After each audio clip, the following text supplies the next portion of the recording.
Hi, class. Welcome back from spring break. I'm actually going to be talking a little bit of business to begin with. Again, very sad and sorry that we are meeting under these circumstances, but I am hoping that this keeps us all safe. I want to just fast forward a little bit so that you look in your syllabus. Your third research assignment is due on Friday. So keep that in mind. I am going to actually be walking through that research assignment on Wednesday at the beginning of my pre-recorded lecture.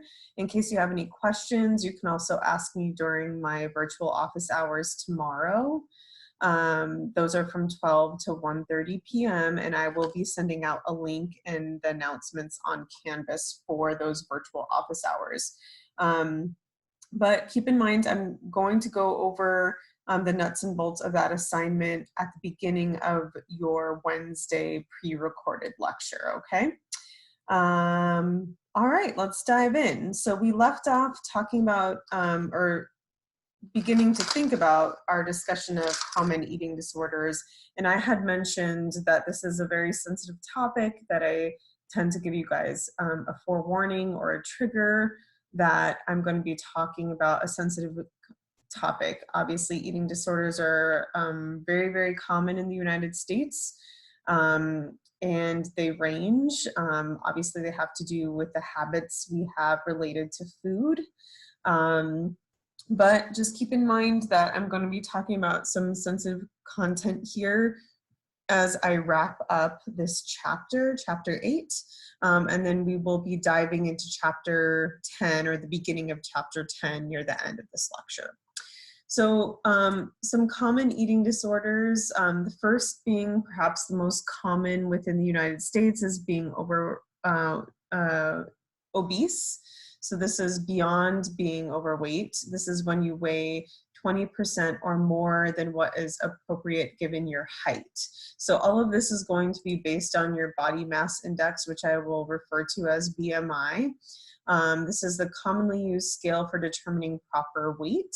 And it's very easy to calculate this. If you go on Google and search a BMI calculator, you can quite easily enter your height and weight and calculate what your specific BMI is and see whether you fit within the normal range, or if you are potentially under or over what is average for your height. So again, remember that you would have to weigh over 20% or more to be classified as obese. And this is just a map of the United States and the proportion of individuals that are specifically obese. Remember, obese is beyond being overweight. And so, there are plenty of individuals that are not represented on this map who are overweight, but not yet not classified technically as obese. So the lightest state that we have on this map is Colorado, and I always kind of like to ask you guys why you think that might be. What you think might be the reason that individuals in Colorado are less prone to being obese. So just keep that in mind for a discussion. If you have any ideas, feel free to email me. Then we have some other features are that southern states down here tend to have a much higher proportion of obese individuals as opposed to like southern western states, which is kind of interesting. And a lot of these cold states in the Midwest also have high rates of obesity. So another food for thought is to just think, what might be causing these trends and these patterns? How might climate or cultural diets affect this? And, just maybe give some thought to, why is New York and a lot of these eastern states are less susceptible to obesity compared to their neighboring states? What could be different about the way that cities are structured there? And that kind of thing. All right. So the first, I guess the second eating disorder I'm going to cover after obesity is quite literally on the opposite spectrum of eating habits. Anorexia nervosa is an individual's refusal to eat enough food to maintain a normal body weight. These individuals, like individuals with bulimia nervosa, have an intense fear of gaining weight, but this intense fear of gaining weight for them manifests in unusual eating patterns where they very much limit themselves and their caloric intake. And they might become obsessive in the types of foods they will allow themselves to eat and others that they will not. They might fast for long periods of time or eat very, very small quantities that would not actually fill them up. So these particular individuals are not maintaining at least 85% of what is recommended for their weight given their height. So like we mentioned with individuals who are obese, they're over 20% of what is recommended for their weight given their height. And these individuals with anorexia are under what is average. So they are under 15% of what is recommended for their weight given their height. Now, these individuals can be more easily diagnosed visually because they tend to look rather emaciated and they visually look much thinner than the average individual. What's interesting about individuals with anorexia nervosa is that they also have a very distorted body image. So this image off to the left where you see these different body types of men and women, most individuals with anorexia are going to actually represent one or two. But when you ask them to actually point out the body that best represents what they physically look like, they're going to actually say someone who is much larger than their actual physical appearance. So someone who's suffering from anorexia and visibly looks like a 1 might point towards an individual who is a 5 because they don't have a realistic perception of their actual physicality. They look in the mirror and see someone who is overweight, whereas you or I look at them and see someone who is struggling to live and maintain a normal weight. So they have a very distorted sense of their own body image. Now, in contrast, individuals with bulimia nervosa are much more difficult to diagnose visually compared to individuals with anorexia nervosa, because individuals with bulimia may actually be of average or even above average weight. So they tend to look like a normal average individual. Like the individuals with anorexia, they have intense fear of gaining weight. But the way that they actually compensate for this fear is that after they may intake a lot of calories, they're going to engage in some kind of binging, meaning like they're eating a lot of food all at once and then purging it in some fashion. So this high caloric intake is always balanced out by either purging, using laxatives, vomiting, perhaps intense extreme exercising, or long periods of fasting. So they have this compensatory behavior that is hopefully, in their mindset, offsetting the binging eating. That high caloric intake will hopefully not manifest itself in weight gain because they are doing some other behavior to throw off that resulting in a weight gain. This is different from binge eating disorder, or BED, where an individual merely has that binge eating habit where they eat above 1,000 calories in a single sitting, and they don't try and get rid of that food. They don't vomit it, they don't use laxatives, they don't engage in excessive exercise or long periods of fasting. Instead, they experience, similar to individuals with bulimia, a lot of guilt, a lot of shame, and perhaps depression associated with their binge eating habit and a subsequent weight gain. So they are more likely to be overweight or obese as a result of having BED. But this image off to the left, I just want to back up a moment to just focus in on this image. Points out a lot of typical symptoms that you might be able to identify in a friend or family member that, again, it may be otherwise difficult to identify whether they're suffering from bulimia because they aren't going to necessarily be of a low BMI. So some common symptoms of this are that they might have abrasions on their knuckles, where they might use their fingers to make themselves sick. They might also have, for example, a lot of tooth decay or tooth enamel erosion from repeated vomitings. But again, if they're not getting rid of food that way, then they're not going to have either of these symptoms. So this obviously makes this a little bit tricky. But someone who does engage in repeated vomiting after eating, that is going to manifest itself as tooth erosion, perhaps gum disease, a lot of sensitivity in the teeth, and like a yellower hue to the teeth. They're also going to have perhaps an irregular heartbeat, a compromised heart muscle, lower blood pressure, and they tend to have irregular absent periods if they're female. They might experience dehydration, low potassium, magnesium, sodium if they are getting sick regularly because it's depleting their body of minerals that it would otherwise hold on to from the foods. So these are just some very common symptoms of individuals who have bulimia. Again, they might experience swelling or soreness in the face and have more of a moon-like appearance if they're engaging in vomiting regularly.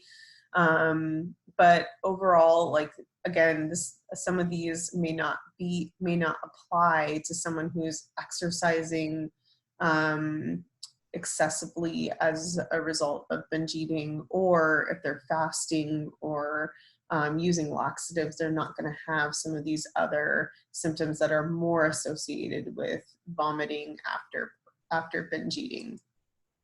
So what can cause disordered eating, whether it's overeating or undereating? We're going to talk about some potential causes on this slide. We know that there is a link between body image and self-worth. So, the lower you feel about your body image and your own body, how confident you are in it, the lower you feel about your overall self-worth. So people who tend to have a very negative view of their own body also feel fairly worthless and are more prone to destructive eating patterns.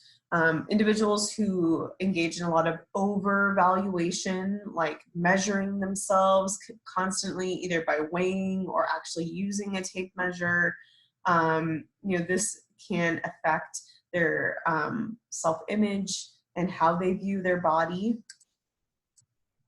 Individuals who are more perfectionistic, perhaps in academics, for example, people who need to get that straight A, sometimes that actually translates into obsession over physical appearance as well. So people who are more perfectionistic are vulnerable to specifically anorexia nervosa and bulimia nervosa. People who have obsessive compulsive personalities are also much more likely to have the diagnosis of anorexia nervosa. So these are just some common risks for a variety of different disordered eating. Some social and cultural variables include the influence of media, which I cannot understate enough. Specifically, we know in different remote areas such as Fiji, the island of Fiji, once they started to bring Hollywood movies and TV shows to the island of Fiji, they saw this crazy shift in eating disorders in their culture. So prior to this media exposure there, they had literally non-existent incidents of eating disorders because their idea of beauty was to be curvier and more full-figured. Since the arrival of Western media to the island of Fiji, they now have a huge surge in eating disorders as a result of women recognizing that there's this different Western idea of beauty that is where thin is more important, and therefore feel a lower body positivity and self-image as a result.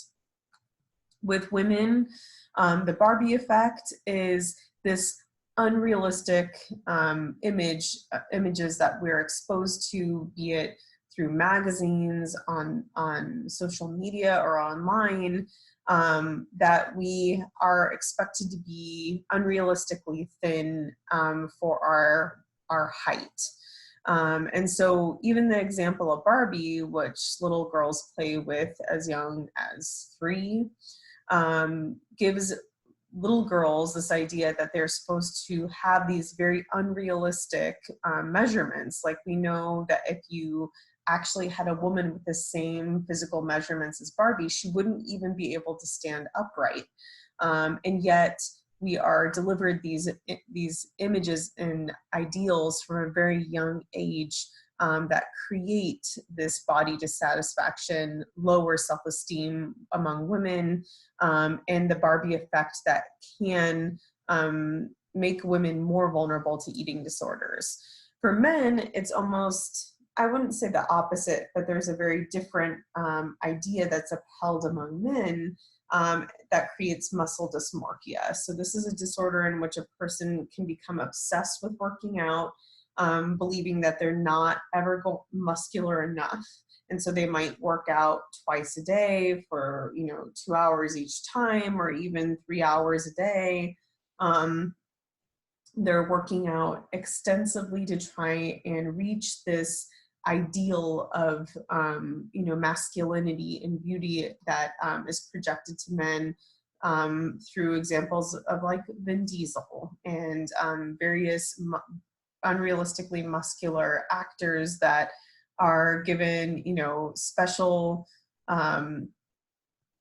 gym and guidance in their diet and working out to prepare for a film that no one would ever be able to engage in normal day-to-day life. So this is a different type of eating disorder for males, where they're obsessively and compulsively working out to try and uphold this image of perfection and being more muscular. It's often associated with steroid abuse, and they often feel like they can, like with women, they can never be thin enough, but for males, they feel like they can never be muscular enough. So, we're making a slight transition here where we're moving towards the emotion component of this motivation and emotion chapter. To quickly define emotion, it is that feeling state involving physiological arousal, thoughts and changes, and outward expression. And I want to just introduce some of these basic emotions by watching a clip from Inside Out.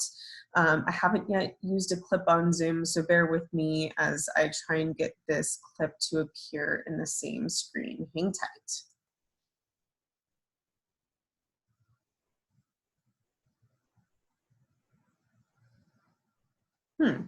Okay, I will have to find that. Hold one moment.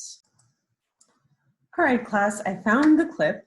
We're gonna watch a clip introducing how basic emotions unfold, and I think Inside Out, the movie, does a really incredible job of introducing our basic emotions that comprise who we are from a very young age. Within infancy and toddlerhood, this is when a lot of these basic emotions begin to emerge. So we're going to just watch this clip and I'll reflect back on the 5 basic emotions that are highlighted in it.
Okay, so let me get us back to our PowerPoint.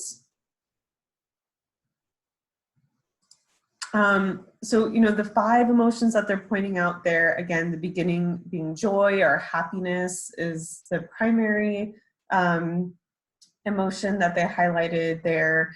The second one being sadness, and then they highlighted fear, disgust, and last, anger. So these are those basic emotions or feeling states that involve a physiological arousal, a different state of awareness or alertness.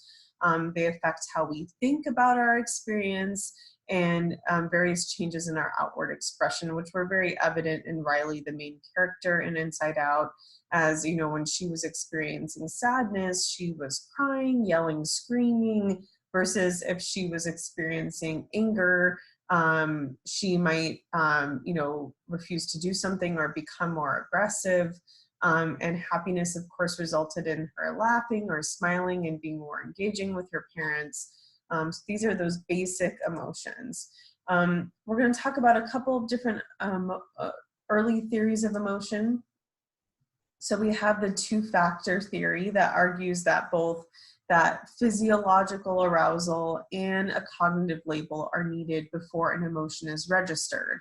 So this explains why young children, perhaps when they're upset, like they're throwing a tantrum, they have this physiological feeling of being frustrated, mad, sad, or angry, and they need that experience coupled with a cognitive label or a word that the parent gives to it before they can really register what the emotion is that they're experiencing. So it's important for parents who have young children that are throwing a tantrum to say, I see you're upset. I know it's frustrating when we don't get our own way. It's something that is really hard, and I can tell that you're feeling that.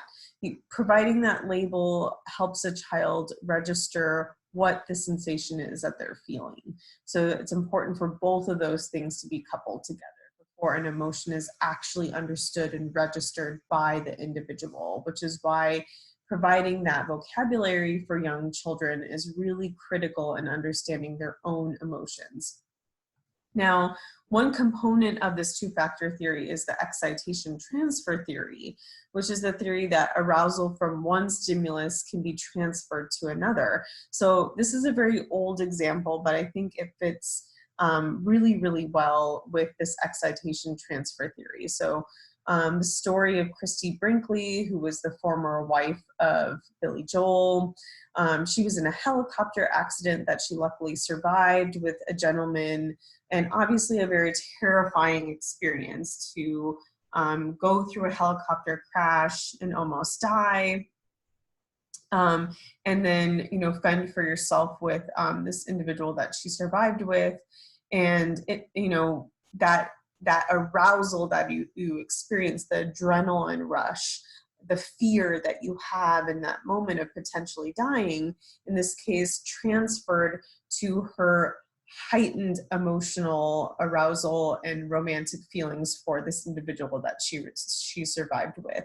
So they actually were married for a month after this helicopter crash, and subsequently divorced. But it explains how sometimes, we are feeling a lot of arousal in our emotions physiologically, and we might confuse that arousal for another related emotion. So we might actually be terrified or anxious and confuse it for love or chemistry or emotions that also would be coupled with a racing heart, sweaty palms, and that kind of physiological arousal that you also have when you're scared.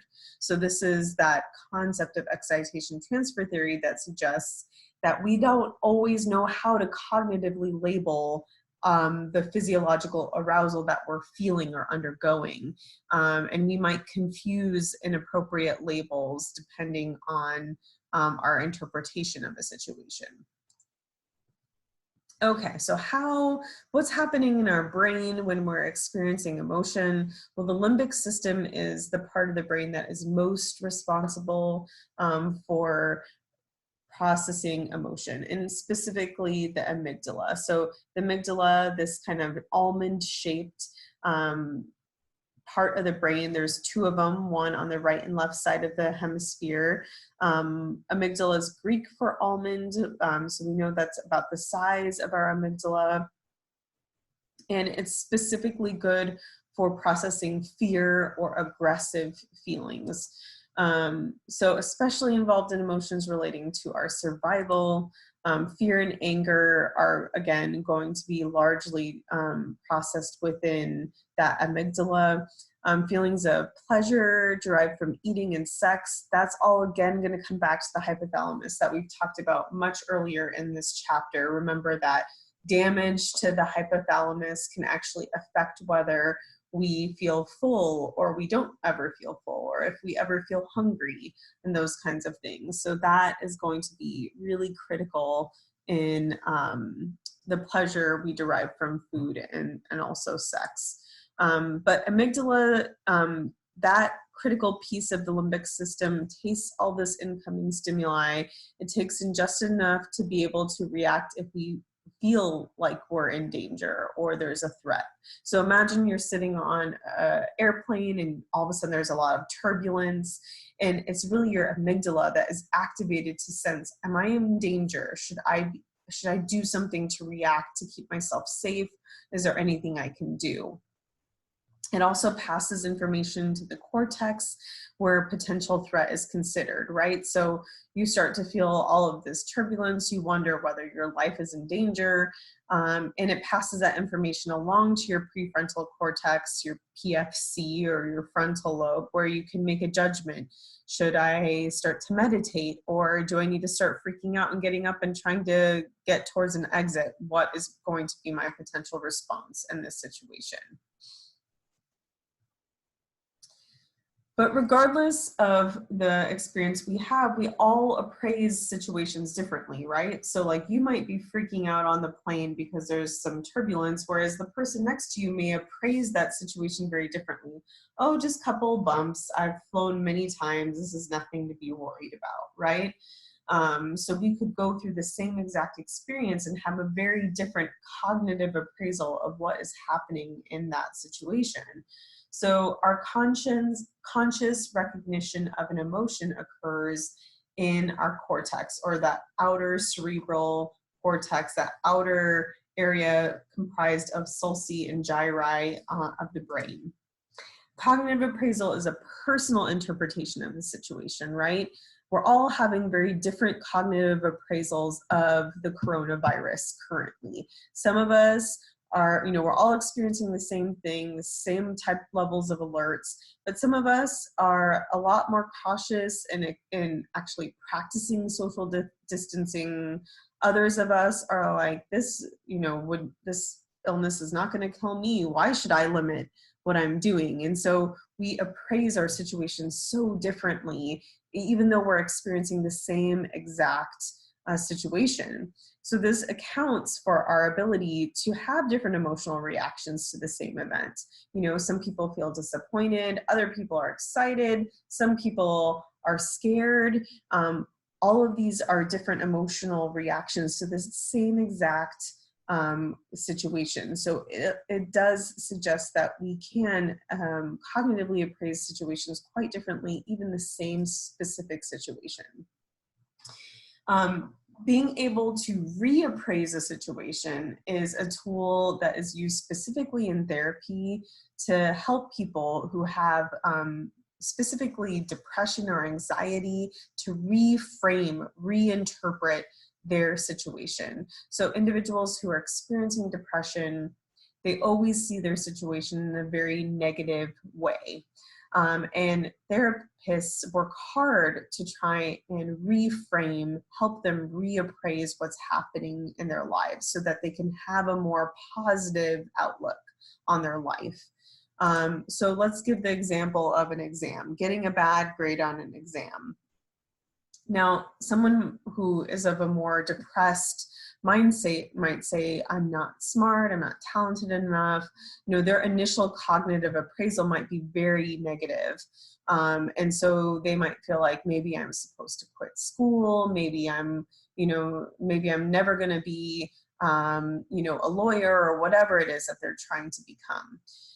In going to therapy, what a therapist is primarily going to focus on, especially if they're practicing cognitive behavioral therapy, which is known as CBT, they are going to ask the individual, not the child, the individual, what's happening in their life that is making them feel so depressed, so down.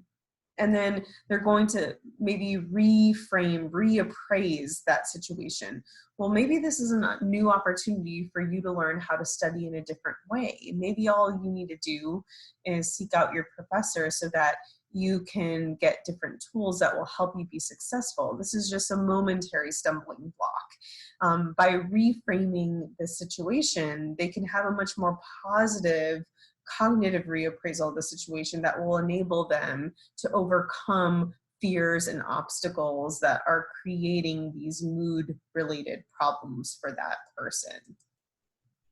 Okay, so unfortunately, because I'm pre-recording these lectures, questions are going to be relegated to virtual office hours and email, but I want to reassure you that I'm going to be checking my email as frequently as possible, and that I'm definitely there for you during virtual office hours. If you have any questions or need clarifications on terms that are within your study guide, that is what that time is there for. So I'm happy to help you there.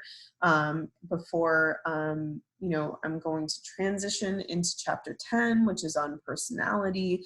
Remember, given our syllabus schedule, we are going to be focusing on chapter 9 last in this unit rather than next. And that's because I want you to be able to have the information you need on personality to complete your first research assignment at the end of this, or not your first, your third research assignment at the end of this week. All right, so we're diving into chapter 10 on personality. And this chapter is going to, again, help prepare you for your third research assignment, in which you're going to be taking a personality inventory yourself, and you're also going to be recruiting a family member or friend to do it as well, so you can compare your personality scores in relation to theirs. But I will be talking a little bit about that Big 5 personality measurement that is going to be actually measuring your personality for this assignment. So keep an eye out for that as it starts to emerge from the lecture here. With personality, by definition, it's a person's unique and relatively stable pattern of thinking, feeling, and behaving. So each of us has a pretty unique personality, which is believed to be housed in the prefrontal cortex of the brain, or the front region of the frontal lobe. And it really does distinguish how we interpret different situations, much like I was talking about in the last chapter with cognitive appraisal and reappraisal. Our personality is going to play a huge role in how we appraise situations, how we perceive things to be happening, how things happen and make us feel or behave in a particular way based on our personality. There's really two key issues I'm going to cover here with personality. The first being, how stable is our personality across time? Are we always outgoing? Even when we're in kindergarten, does that remain stable throughout, adolescence into late adulthood? Or do these different aspects of our personality shift and change depending on our life experience? Some personality theorists will say that there's certain traits that are more stable than others, and some that are more malleable or changeable depending on life experience. We do, there is another principle within this key issue, the maturity principle, meaning that as we move forward towards growth and later into, you know, adolescence and young adulthood, we tend to become more agreeable, more open to new experiences, and more conscientious as a whole. We tend to, you know, arrive to different commitments on time. We're more punctual. We turn things in when they're due. That's that conscientious component. And alternatively, we tend to be less neurotic as we mature, meaning that we're less anxious or less worrisome. And we're less impulsive. We're less likely to do something on a whim, like take a road trip in the middle of the week when we have all these obligations toward work or family that would impede that very impulsive behavior. So that is the maturity principle, that we tend to be more cooperative, more open to new experiences, more punctual, and less worrisome, and less really impulsive in our decision making as we age. So here is a little graph of this, just measuring different individuals' levels of impulsivity and conscientiousness as they age from, relatively age 5 moving forward. We see this trend towards the conscientiousness, being more on time, turning things in when they're due, being more considerate of others, feelings, and respectful. And as we age again, being less impulsive, less aggressive, less fly by the seat of our pants, because it is less accepted and it's less likely that you could hold down a job if you're highly impulsive. So the second key issue within personality psychology is not only are you stable across, how stable are you across your lifespan, but how stable are you in your personality depending on the situation or context that you are in? If you're at a meeting with coworkers or in a group meeting with classmates, is your personality similar to or very different from how you behave in your home context? How similar or consistent are you across these two contexts? So there is this person situation debate, whether your behavior can be best predicted by your enduring personality traits or different situational circumstances. So maybe, you are fairly consistent across these two situations, but you had a situational circumstance arise, such as, we could talk about this virus, for example, that is making you much less inhibited at home, but more likely to keep distance in these social situations when you're meeting with others because you want to maintain a safe space and make sure that you're not getting sick yourself. So you could change just based on that situation. At home, you feel safe that the people that you are in quarantine with are also taking similar precautions as you, but you might be more cautious out in the open. So again, this is behaviors that could change depending on the context or situation that you're in. Some people are very consistent across different contexts and, would behave the same with friends as they would around colleagues, as they would around, let's say a celebrity. Other people, their personalities are much more dependent on the situation that they're in. There's likely to be an interaction between your own personality traits and situations, such that you're going certain personality traits, like let's say how extroverted you are, will depend on the situation. Maybe you're less likely to be extroverted in a work meeting and more likely to be extroverted around your friends. So there could be a strong personality by situation interaction there. Okay, in personality, it's only fitting that we start with the foundation of Freud because he was really the first theorist to talk extensively about personality. So it's important to know the nuts and bolts of his psychodynamic theory with personality. He really focuses again on us having unconscious drives, desires that we may not even be aware of, and conflicts that we may not be aware of. That also relationships during, let me see, insignificant relationships during childhood. All of these things are going to shape and form our personality. So we have unconscious drives, various conflicts with people that we may not be aware of, and then very significant relationships, particularly with our parents, that are going to shape us during childhood and form the type of adult and our personality as an adult. Personality is the result of conflicts between the id, ego, and superego, which I'm going to define here in the following. These are the three key components in Freud's personality theory. So here we have the id, which is largely comprised of unknown unconscious drives. Our superego and ego have unconscious components, but much of it we are aware of, particularly when it comes to our ego.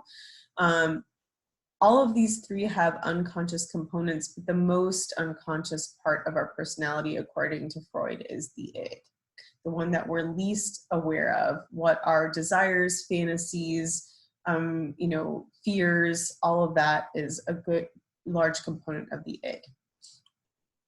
Okay, so, well, I kind of wish these all didn't come out at once, but I will walk through each one by one. So the id is that hedonistic, irrational part of our mind that's constantly seeking self-gratification. It operates on our pleasure principle, meaning that if you want to see the id in action, all you need to do is observe an infant for a few minutes. If they want something, they cry. If they're upset, they cry. If they're pleased or happy, they smile. They're very, engaged and pleased, and they express that. They don't hold back or mask emotions. And so they are this very impulsive kind of part of the mind and personality, according to Freud, that id aspect. The ego, I'll talk about in a moment because I want to next discuss the superego before focusing on the ego. The superego is this internal representation of cultural teachings regarding, what is morally right, what we should value, what is ethical.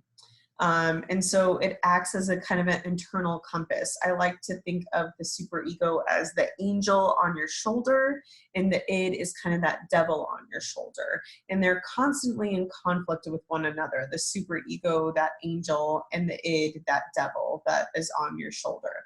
The superego is going to always operate out of the morality principle. What is the right decision to make?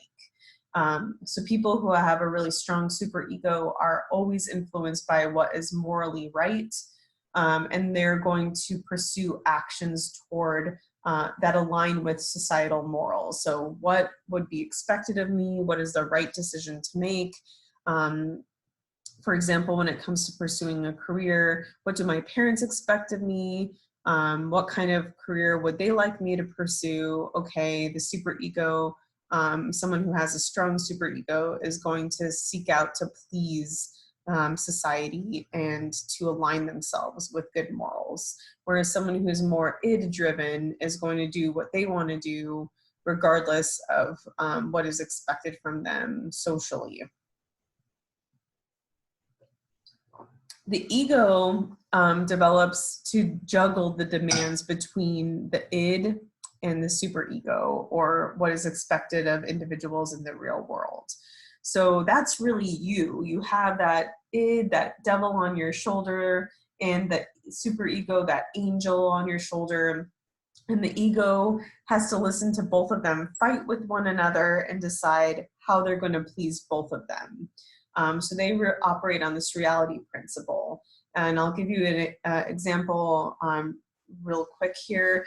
If you, for example, let's say you're tempted right now to go to a party that a friend is holding, and you know you're not supposed to socially gather with a lot of people, and so you are hearing your super ego saying you should stay home. Being around a lot of people might put a family member at danger that has a compromised immune system, or put a elder, a family member at danger as well. So that super ego is going to tempt you and say no, or not tempt you. They would essentially say, this is not what you should do. This is not safe. Don't go to the party. The id, however, is going to argue, look, you're young. This virus may not put you at danger. And so, you know, live for the now, YOLO kind of mentality. That's that id, that devil on your shoulder tempting you towards this decision to go to that party. The ego is going to juggle these two demands and say, well, let me find out how many people are going to be there. Let me see if anyone's been traveling or has a cold. Maybe I'll make this decision depending on it being a smaller group that is relatively healthy and hasn't traveled outside of the country. So that's that negotiation that the ego is going to make. If they feel like, hey, there's too many people that are going to be present, I might go ahead and side with the super ego and ignore the id. So here's another good example of the ego, super ego, and id at work. Should I have dessert after you ate a nice lunch with your family? The id says, I want that dessert. Dessert sounds delicious. I always want sugar. The ego says, perhaps I can have one bite of dessert. The super ego is going to say, I shouldn't order dessert. It will ruin like all the good eating habits I've established. And so you have to try and balance these two. The super ego and the id is always going to be balanced out by the ego saying, maybe I'll have one bite as a compromise, you know, giving in to trying that dessert, but not having too much so that you get off the rails with your current diet.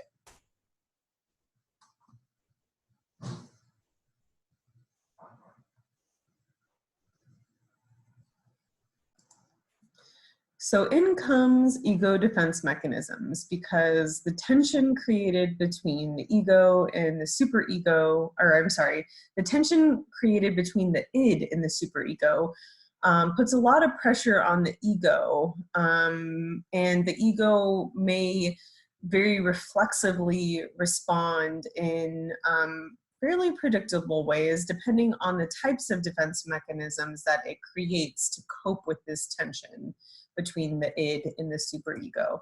So defense mechanisms are these tactics that the ego uses to calm all of this stress that is created by the id and the superego. Perhaps the most common defense mechanism we know of is repression. According to Freud, it's this ego defense mechanism that is motivated to forget information in which threatening thoughts are just pushed out of consciousness. They're like essentially avoided. When any thought comes to mind, you just kind of push it out of your mind because the thought is too frightening. So, for example, a lot of hysteria is going around about the coronavirus, what will happen, how will it spread, and many of us might be enacting this repression defense mechanism, like it won't get that bad, people are blowing it out of control, because when any of those threatening thoughts emerge, you want to push them away to protect your ego, that things will hopefully not get too bad and threaten the lives of people you love and things like that. So this is a very common defense mechanism used by the ego. But here are a variety of other types of defense mechanisms, again listed over to the left. So denial, for example, denying that something could happen that would be bad. Smokers may refuse to admit to themselves that it's actually bad for their health. They might say, well, driving around is just as risky, so why stop smoking? Something like that. It's not that bad for me. You might Also, let's see, another good one is projection.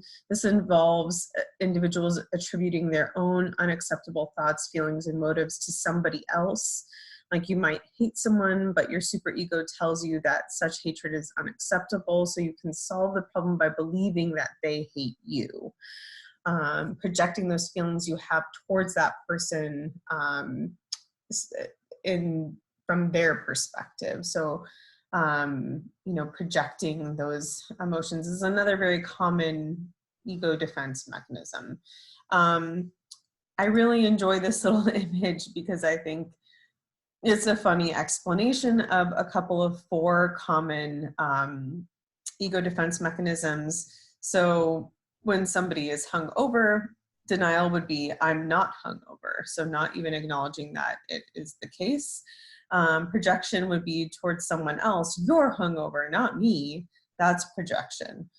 Displacement is actually funneling all of your negative feelings towards someone else when they don't deserve those emotions. Like sometimes we might be really frustrated, for example, in a friendship or a romantic relationship, and displace that frustration on our family members because if we get in a fight with them, we can kind of rely on them to still be in our lives and still put up with us. So we often displace a lot of that emotion towards them. Maybe even stress with school, we can displace on our parents. And then the last is reaction formation. I feel awesome. You actually just come up, try and fake it till you make it, even though you're feeling terrible. That's a reaction formation defense mechanism. Some people actually do sublimation, which is satisfying some kind of impulse in another socially acceptable way. So you feel very aggressive, but instead of taking it out on another person, maybe you channel it in towards kickboxing classes or something like that to be more constructive. I know, like, I faced a lot of frustration in grad school at times that I would then really air out when I was working out. And that was a more sublime way of dealing with that tension I was experiencing. So I'm actually going to pick up on Wednesday covering Neo-Freudian approaches to personality, wrapping up this chapter on Wednesday and also reviewing or at least giving you some tips for research assignment number 3. But until then, take good care of yourselves, be safe, and hopefully, we can help one another be safe by practicing some social distancing. Take good care. Bye-bye.